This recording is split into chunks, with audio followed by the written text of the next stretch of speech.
Hello friends, आप सभी का हमारे चैनल एडुकॉन स्टडी में स्वागत है। दोस्तों, आज से हम आपको जनरल साइंस के टॉप 30 क्वेश्चन उपलब्ध कराएंगे जो आपकी आने वाली परीक्षाओं के लिए बहुत ही महत्वपूर्ण है। इसलिए वीडियो को स्किप न करें और अंत तक ज़रूर देखें। तो चलिए शुरू करते हैं। आज का पहला क्वेश्चन है, जल का शुद्धतम रूप क्या है? तो इसका सही आंसर है वर्षा का जल। जो वर्षा का जल होता है, जल का शुद्धतम रूप होता है। नेक्स्ट, अमोनिया के सृजन में काम में आने वाली गैसें हैं। तो ऑप्शन ए नाइट्रोजन तथा ऑक्सीजन, ऑप्शन बी ऑक्सीजन तथा nitrous oxide, option C nitrogen तथा मीथेन, ऑप्शन डी नाइट्रोजन तथा हाइड्रोजन। तो इसका सही आंसर है नाइट्रोजन तथा हाइड्रोजन, क्योंकि अमोनिया का फॉर्मूला होता है NH3। तो अमोनिया का फार्मूला NH3 होता है, अतः अमोनिया के सृजन में किसकी आवश्यकता होती है? नाइट्रोजन तथा हाइड्रोजन की। नेक्स्ट, सार्वत्रिक गुरुत्वाकर्षण नियम का प्रस्तुतकर्ता कौन है? तो इसका सही आंसर है न्यूटन। इसका आंसर है सी। न्यूटन के अनुसार किन्हीं दो वस्तुओं के बीच में लगने वाला आकर्षण बल या प्रतिकर्षण बल उन दो वस्तुओं के द्रव्यमानों के गुणनफल के अनुक्रमानुपाती और उनके बीच की दूरी के वर्ग के व्युत्क्रमानुपाती होता है। अगला प्रश्न है, लिफ्ट में व्यक्ति का भार तब अधिक हो जाता है जब लिफ्ट। तो फ्रेंड, इसमें कंडीशन पूछी गई है कि किस कंडीशन में लिफ्ट में व्यक्ति का भार अधिक प्रतीत होता है। तो ऑप्शन ए एक समान वेग से ऊपर की ओर जा रही हो, ऑप्शन बी एक समान वेग से नीचे की ओर जा रही हो, ऑप्शन सी ऊपर की ओर त्वरण से गमन करे, ऑप्शन डी नीचे की ओर त्वरण से गमन करे। तो फ्रेंड, इसका सही आंसर है ऑप्शन सी। जब लिफ्ट ऊपर की ओर गति करती है तो व्यक्ति को उसमें अपना भार अधिक प्रतीत होता है। नेक्स्ट, पृथ्वी की पपड़ी में विशुद्ध रूप से पाई जाने वाली धातु है। तो फ्रेंड, इसका सही आंसर बताना है। Option A sodium, option B magnesium, option C तांबा, ऑप्शन डी प्लेटिनम। तो इसका सही आंसर है प्लेटिनम। सोना, चांदी, प्लेटिनम ये सारी उत्कृष्ट धातुओं में आती हैं, क्योंकि ये बहुत ही कम क्रियाशील होती हैं, इसलिए भूपर्पटी में शुद्ध मात्रा में पाई जाती हैं। अगला प्रश्न है, क्लोरोमाइसिटिन क्या है? ऑप्शन ए प्रतिरोधी, ऑप्शन बी दर्दनाशक, ऑप्शन सी प्रति अपसादक, ऑप्शन डी प्रतिजैविक। तो इसका सही आंसर है डी प्रतिजैविक, एंटीबैक्टीरियल। अगला प्रश्न है, बेरी बेरी रोग किस विटामिन की कमी से होता है? Option A vitamin A, option B vitamin B1, option C vitamin C, option D vitamin B12। तो इसका सही आंसर है विटामिन B1, जिसका नाम होता है थायमिन। इसकी कमी से बेरी बेरी रोग होता है। और विटामिन ए, इसका नाम होता है रेटिनॉल, रासायनिक नाम रेटिनॉल, और इसकी कमी से रतौंधी रोग होता है। और विटामिन सी, इसका रासायनिक नाम होता है एस्कॉर्बिक एसिड, और इसकी कमी से स्कर्वी रोग होता है। और विटामिन B12, इसका रासायनिक नाम होता है साइनोकोबालामिन, और इसकी कमी से रक्ताल्पता का रोग हो जाता है, शरीर में रक्त की कमी हो जाती है। अगला प्रश्न है, मेढक में किस प्रकार के दांत होते हैं? Option A homodont, option B thecodont, option C heterodont, option D उपर्युक्त में से कोई नहीं। तो इसका सही आंसर है होमोडोंट। मेढक के जो दांत होते हैं वो होमोडोंट होते हैं। मेढक के जो दांत होते हैं उन्हें होमोडोंट कहते हैं। इन्हें होमोडोंट इसलिए कहा जाता है क्योंकि छिपकली और मेढक के दांत एक ही प्रकार के होते हैं।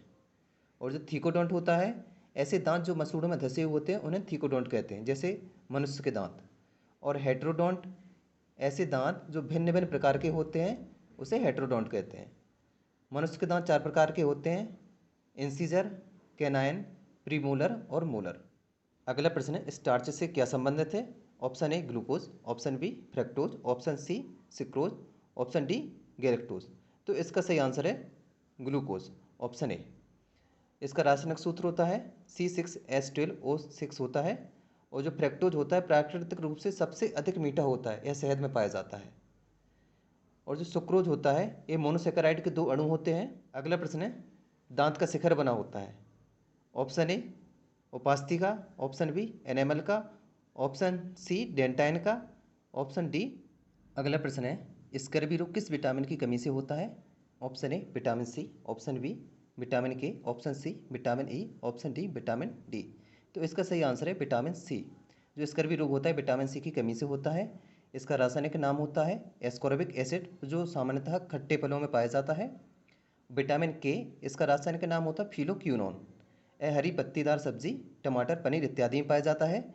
इसकी कमी से रक्त का थक्का नहीं जमता। और विटामिन ई, इसका रासायनिक नाम होता है टोकोफिरोल। यह भी पत्तीदार सब्जी, अंकुरित अनाज, दूध इत्यादि में पाया जाता है।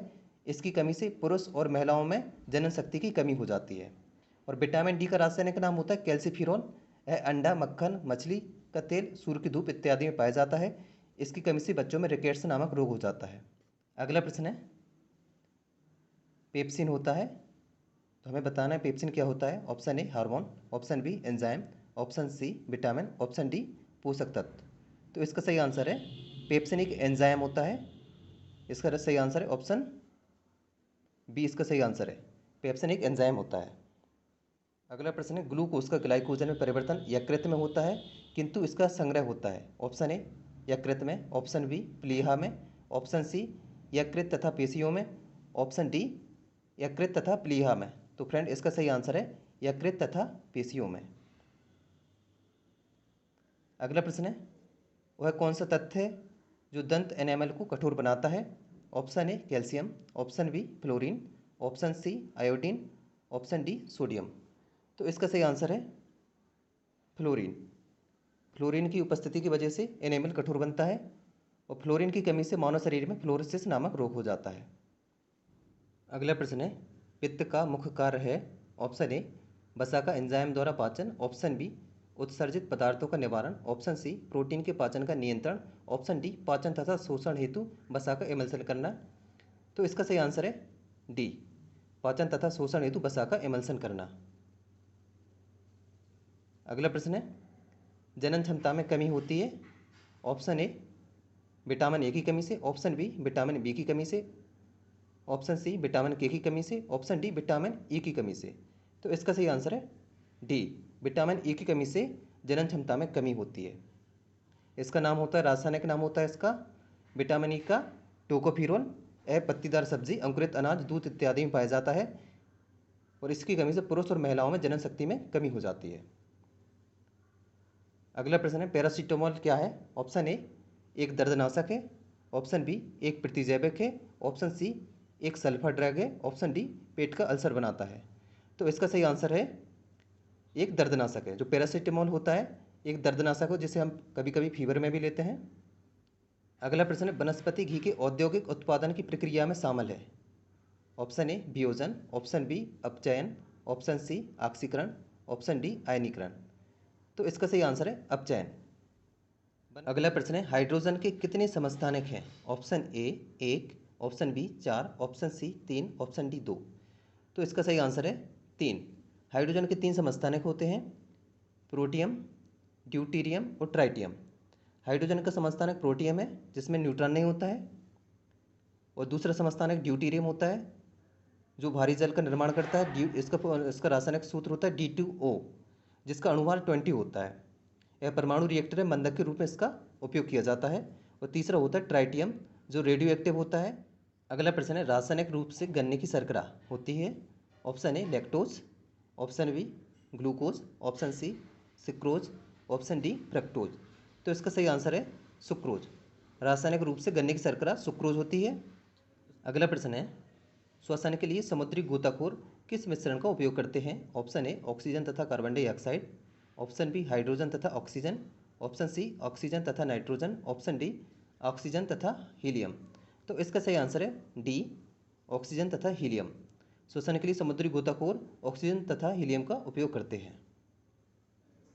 अगला प्रश्न है, ऑक्सीकरण वह प्रक्रिया है जिसमें ऑप्शन ए इलेक्ट्रॉनों की हानि होती है, ऑप्शन बी हाइड्रोजन का लाभ होता है, ऑप्शन सी इलेक्ट्रॉनों का लाभ होता है, ऑप्शन डी इलेक्ट्रॉनों की संख्या में कोई बदलाव नहीं होता।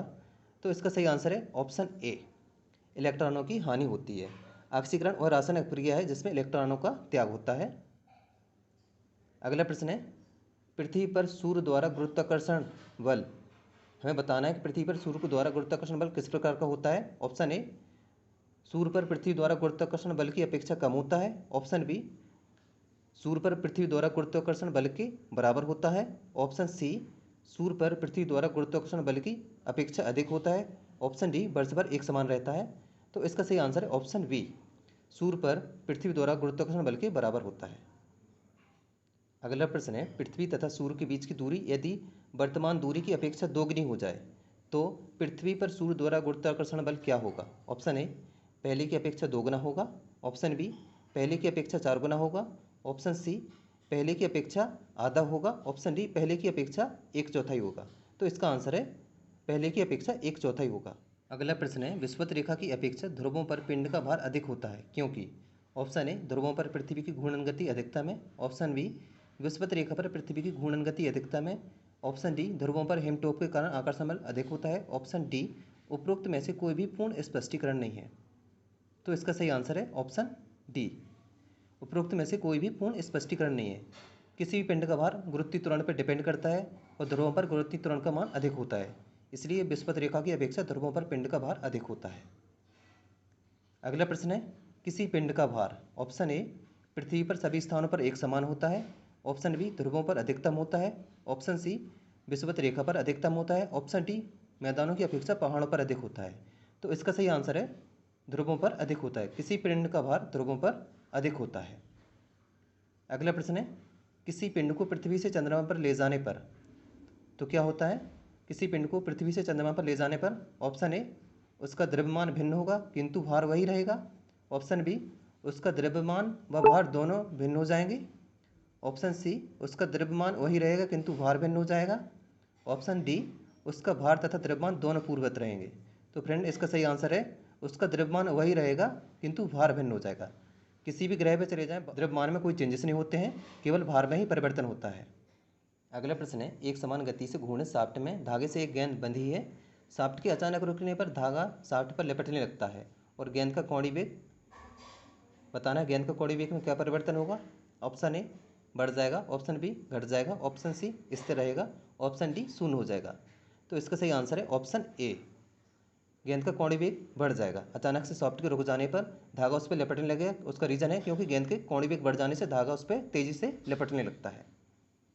अगला प्रश्न है एक गोल पीपे को खींचकर ले जाने की अपेक्षा लुढ़काना सुगम होता है क्योंकि। ऑप्शन ए खींचने पर पीपे का संपूर्ण भार कार्यरत होता है। ऑप्शन बी सर्पी घर्षण की तुलना में लौटने घर्षण बल कम होता है। ऑप्शन सी खींचते समय पीपे की सतह का अधिक क्षेत्रफल सड़क के संपर्क में आता है। ऑप्शन डी उपरोक्त में से कोई नहीं। तो इसका सही आंसर ऑप्शन बी, सर्पी घर्षण की तुलना में लौटने घर्षण बल कम होता है। यही रीज़न है कि पीपे को घसीट कर ले जाने की अपेक्षा लुढ़काना सुगम होता है। अगला प्रश्न है जल से भरे गिलास के नीचे दबे कागज को शीघ्रता से गिलास के नीचे से जल को छिड़काए बिना ही खींचा जा सकता है।